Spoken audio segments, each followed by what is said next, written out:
नमस्कार, सीबीसी आवाज पर आप सभी का स्वागत है।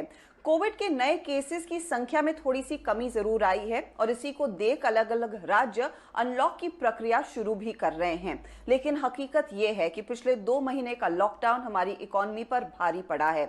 आज आवाज एंटरप्रेन्योर में हम बात करने वाले हैं, फोकस करने वाले हैं सर्विस इंडस्ट्री पर। ऐसे बिजनेसेस जो सर्विसेज देते हैं, जिसमें रेस्टोरेंट शामिल है, ब्यूटी सैलून शामिल है और जिम शामिल है। यहां पर अनलॉक की स्थिति कब तक खुलती हुई दिखाई देगी और खास तौर से पिछले 2 महीनों के लॉकडाउन से इन्होंने अपने आप को कैसे संभाला है और बिजनेस को रिकवर करने में कितना समय लगेगा। आज चर्चा में मेरा साथ दे रहे हैं एनरिच सैलून्स के CEO mister Vivek Bali, national restaurant association of India के प्रेसिडेंट अनुराग कटियार और साथ ही साथ फिटपास के को फाउंडर अक्षय वर्मा। आप तीनों का ही स्वागत है सीबीसी आवाज पर। पिछले 2 महीने पेचीदा रहे हैं। कोई भी सर्विस इंडस्ट्री में अगर काम कर रहा हो तो वो बस खाली बैठा है या फिर इंतजार कर रहा है कि ये कोविड की महामारी कब कम होगी, कब खत्म होगी और कब आप लोग काम पर लौटे। जिम्स के लिए स्थिति कैसी रही है?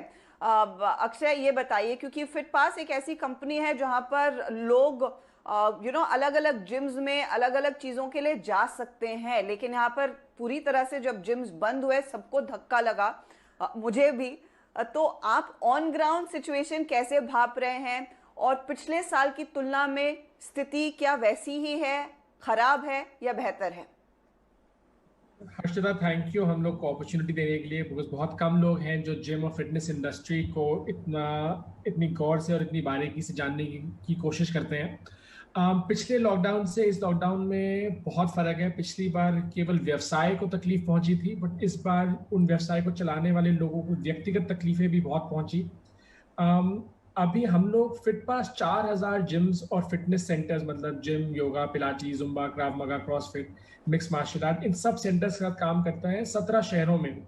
और हर शहर में, जैसे विवेक बाली जी भी बोल रहे थे, कि हर जगह अलग अलग लॉकडाउन का फेज आया। हैदराबाद अभी कुछ दिन तक खुला, कुछ दिन पहले तक ही खुला था, तो वो शहर बहुत अच्छा कर रहा था, प्रगति हो रही थी। जो लोग अभी घर में हैं, जिनको कोविड के बारे में जैसे जानकारी बढ़ रही है, सबको ये समझ आ रहा है कि अपनी फिटनेस और अपने स्वास्थ्य का सबको देखभाल रखना है। तो उसका नतीजा ये आ रहा है कि yoga centres, zumba centres, pilates centres, gym से ज़्यादा ये क्लासेस ये भरे जा रही हैं। तो लोग आ रहे थे, लेकिन जब ये सेकेंड लॉकडाउन हुआ और इसका जो अनसर्टिनिटी था कि कोई बोल नहीं रहा था कि 2 महीने का लॉकडाउन है कि 1 महीने का लॉकडाउन है, ये हफ्ता, फिर 10 दिन, फिर हफ्ता, फिर हर वीकेंड में बताएंगे आगे क्या करना है, उससे बहुत अनसर्टिनिटी आती गई। तो बिजनेस प्लानिंग रिड्यूस हो जाता है। तो फिटनेस बिजनेस में मेजर कॉस्ट स्ट्रक्चर होता है रेंट और स्टाफ की salary, because it is a service industry. तो इंफ्रास्ट्रक्चर और सर्विस, और जब वो आप प्लान नहीं कर पाते हैं तो आपकी तकलीफें बढ़ती जाती हैं।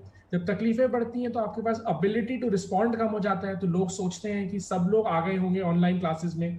फिटपास ने बहुतों को मदद किया और हम आज भी करते आ रहे हैं, लेकिन हर जिम की योग्यता नहीं है कि वो ऑनलाइन क्लासेस कर सकता है, ना उसके ट्रेनर्स के पास घर में वैसी लाइटिंग है या वैसा स्टूडियो फैसिलिटी है। तो क्वालिटी गड़बड़ हो जाती है और बहुत सारे वेरिएबल्स आ जाते हैं। अभी हम लोग को लगता है कि जितनी जल्दी खोलेंगे उतनी जल्दी बाउंस बैक करेंगे लोग, और जो लोग फिटनेस एंटरप्रेन्योर्स हैं उन लोग में एक अलग रेजिलियंस भी होता है, और जो उनके कस्टमर बेस है उसमें भी एक अलग रेजिलियंस होता है। तो बस अब मौका ढूंढ रहे हैं कि आप दोबारा बताएं कि वैक्सीनेशन शॉट है या न्यू प्रोटोकॉल है या क्या प्रोटोकॉल है।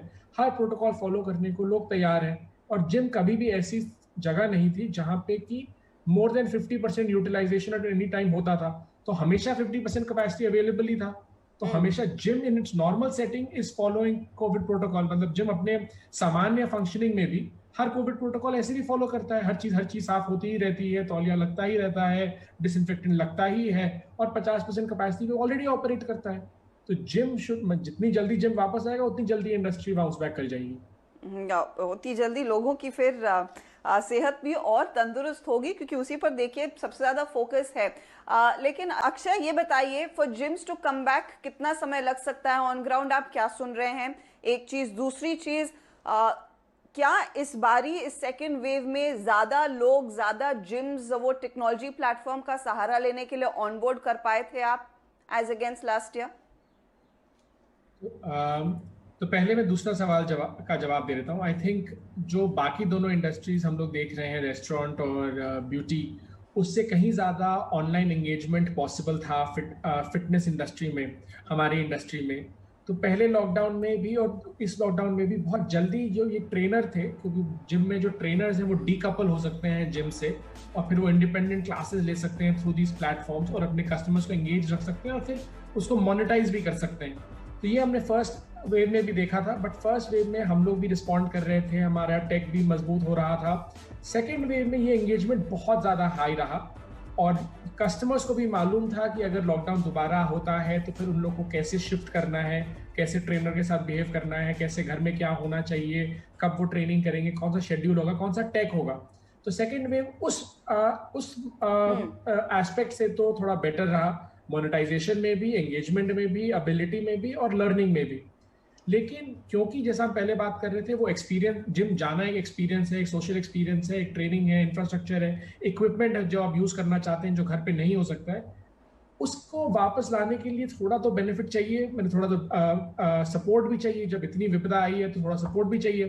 तो एक है जो लैंडलॉर्ड, जो रेंट, जो ये सपोर्ट आ रहा है, एक है जो उनका खुद का स्टाफ है वो अपना सपोर्ट कर रहे हैं, कोई ऑनलाइन रेवेन्यू शेयरिंग कर रहा है, कोई डी कपल कर रहा है। लेकिन ओवरऑल एक डिमांड को भी इंसेंटिवाइज करना है। डिमांड में लोग तो समझ गए हैं कि अपना स्वास्थ्य का ख्याल रखना है, लेकिन एबिलिटी टू पे भी रिड्यूस हो गया। हम लोग न्यूज में देख रहे थे 97% ऑफ इंडियंस आर पुअरर।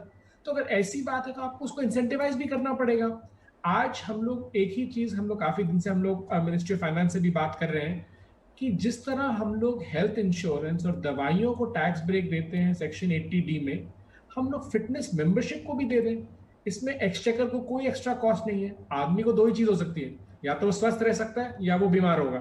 तो आइदर वे आपको टैक्स इंसेंटिव उतना ही पड़ रहा है। मैं इंश्योरेंस खरीद रहा हूँ तो आप उसको छोड़ रहे हैं, मैं फिटनेस मेंबरशिप ले रहा हूँ तो आप उसको उतना 20,000 रुपए 30,000 रुपए तक की छूट दे रहे हैं।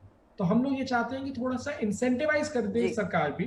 प्रधानमंत्री जी कर रहे हैं, योगा को आश्वासन दे रहे हैं, योगा, इंटरनेशनल योगा डे है, हर आदमी बोल रहा है कि एक्सरसाइज करिए, हर आदमी बोल रहा है अपनी इम्यूनिटी बूस्ट करिए। बट ये करने के लिए जो सप्लाई है, जो जिम है, जो फिटनेस सेंटर है, जहां आप ये कर सकते हैं, उसको भी तो मजबूती देना जरूरी है। केवल बोलने से लोग फिट नहीं हो जाएंगे ना, केवल ग्रीन टी इनफैक्ट आपने बहुत पते की बात कही कि शायद 80D में जहां पर आपको इंश्योरेंस पर थोड़ी छूट मिलती है, क्यों ना उसमें जिम मेंबरशिप को भी जोड़ा जाए ताकि वहां पर सहूलियत मिले एंड होपफुली फिर लोग उसे ऑनेस्टली यूज करेंगे और इसका गलत इस्तेमाल नहीं करेंगे। फाइनली मैं यही कह सकती हूँ कि आप सब की तरफ से और आवाज एंटरप्रेन्योर के मंच पर आप जो तीनों जुड़े हैं और एक सुर में आप लोग गुहार लगा रहे हैं कि सर्विस इंडस्ट्री को राहत की जरूरत है और जल्द से जल्द सरकार को इस पर गौर करना चाहिए और तुरंत एक्शन लेना चाहिए।